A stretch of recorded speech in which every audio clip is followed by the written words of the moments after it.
Ladies and gentlemen, welcome to Champions of Good Governance. All right. Now, remember the story we brought you about Minister of Works, David Umahi, challenging Peter Obi to a debate over road infrastructure. Well, the minister is firing back at social media critics who questioned his credentials, reminding them that he's not just a minister, he's also on the ballot and the former presidential aspirant, making him more than qualified to go toe-to-toe with Peter Obi. Speaking at the flag-off of the 40-kilometer Baban-Laba-Shedem Road construction in Plateau State, Umahi defended the Tinubu administration's infrastructure record and declared that he will take on anyone who insults the president. Let's take a look. Work that my sister Ojope is doing in Arise. And so I watched them talk about our program yesterday. And number one, somebody in the social media was saying that I was calling my brother, His Excellency Peter Obi, for a debate. That is, I'm not a presidential candidate. This man was a governor, I was a governor. And is presidential aspirant. I was also a presidential aspirant. So we are eminently qualified to debate. I aspired, I didn't get. He aspired before, he's aspiring again. And he will not get because that is the mandate of President Bola Ahmed Tinubu. So we can do a debate. What I was worried about was that many opposition party members had gone through where we are working, and they would call me and say, you people are getting this right. And I expected him to do so because we are doing what he did not do.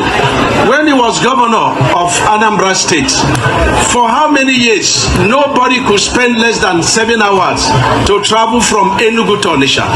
But today you do it under 1 hour because President Bola Ahmed Tinubu is fixing that road. And they say I'm not on ballot. I'm on ballot too because of what the president is doing. Because if the president is not on ballot, I'm not sure that this road here will be completed. I'm not sure that the 4 legacy projects will be completed. I'm not sure that Southeast will continue to be integrated in the affairs of the nation. So I am on ballot. And if you insult the president, I will take on you because I am on ballot. But if you tell us, well, we go and do it. I've directed Minister of Works in Benin Asaba to go and they check out this road and talk to the concessionaire to fix that section immediately because of what Mayo, my sister of Arise, had said. I welcome constructive criticism.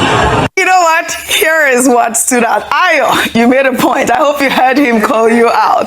David Umahi did not just challenge Peter Obi to a debate. He also confirmed that the bad section of the Asaba-Benin Expressway is being addressed, directing the concessionaire to fix it immediately and crediting Arise News for flagging it. That is the difference between a debate and action. And right now, Umahi is showing both. Rufai, you haven't spoken I don't think he's showing both. I think it was after the show here. And I think I was the one that even made the point that rather than just focus on fixing the place, you wanted political theatrics. No, it was Ayo that made the point. And that's what he referenced. No, I made that point. You also did. Off air. You made it off air, not okay, on air. Say it on there. So that's why he referenced Ayo. So that's what I was saying, that this was not necessary. Somebody pointed out a bad portion of a road.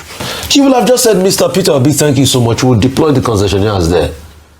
The next thing, you were saying, I want to challenge them to a debate. I'm on the ballot. I'm on this, I'm on that. It's not necessary.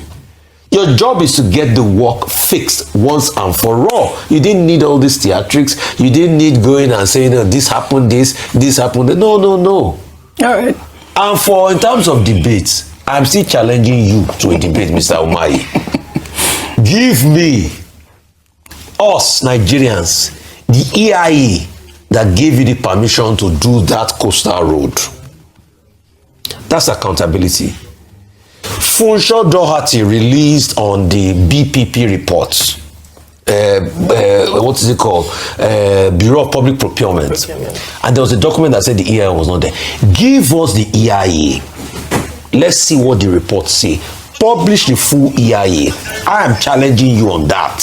It's not today you've been calling you can call my name and call me out. All right, that's go ahead. challenge. I just want to say something, and I said this the last time, and that is, say what you may about Engineer David Umahi. This is it. He responds.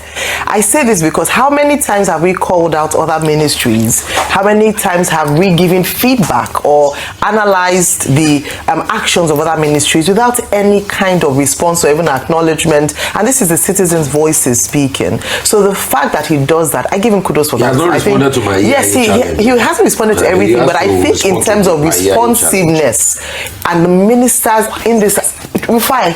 Minister of Water Resources we've been calling, where has he said anything?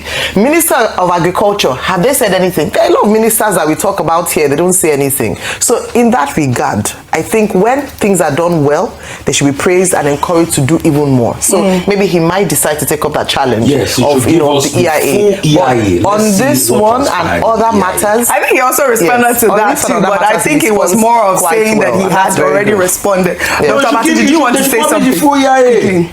And let's see what happens with I think it's a healthy thing if we have political leaders and serving ministers inviting themselves to a debate. The people who will gain from it at the end of the day are the Nigerian people, because perhaps in the course of the debate we get to know a lot more. And in fact, if there's going to be any such debate, the Nigerian people should be involved so that we can ask questions and also follow up.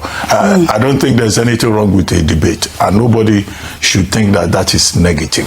But the more important thing is the commitment by Minister Umahi that he has already sent a team to go and look at that affected portion of the Benin-Asaba Expressway.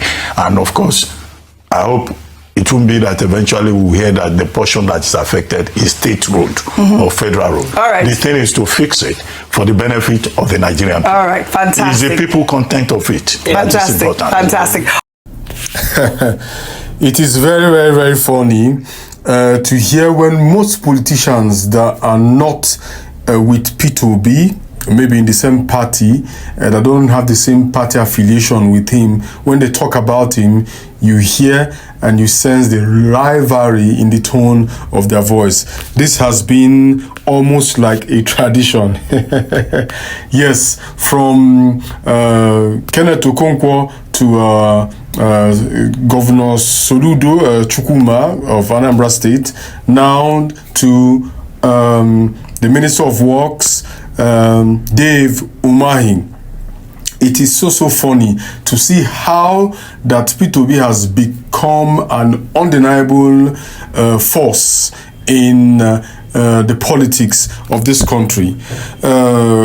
Please don't forget to drop your comments as to what you think about this very incident, because it's still fresh. Let's see what happens. Let's see what transpires ahead of the 2027 elections.